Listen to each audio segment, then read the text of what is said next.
Untuk mendukung tutorial komputer, kalian bisa mengklik subscribe. Halo, selamat datang di tutorial komputer. Tutorial kali ini mengenai cara melihat file berformatkan JPEG Excel pada browser. Sebelumnya, saya hanya melakukan drag and drop seperti ini.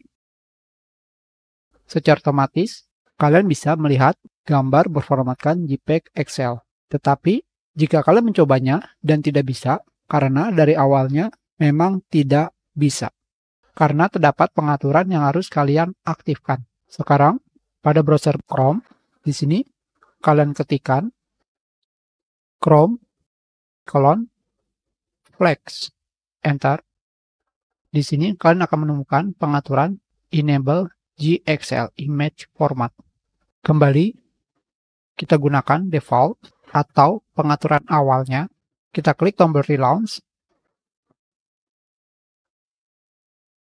Di sini seperti yang kalian lihat, kalian tidak akan menemukan format JPEG Excel. Dan gambar yang sebelumnya bisa kalian lihat sekarang malah terdownload.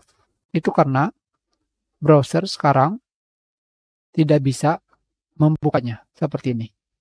Jadi sekarang kembali kalian pergi ke Chrome Flex. Pada bagian Search Flex, kalian ketikkan JPEG Excel. Di sini kembali kalian pilih dari default dirubah menjadi enable. Relaunch. Dan kalian tinggal melakukan drag and drop untuk melihat file berformatkan JXL. Kita sudah, terima kasih.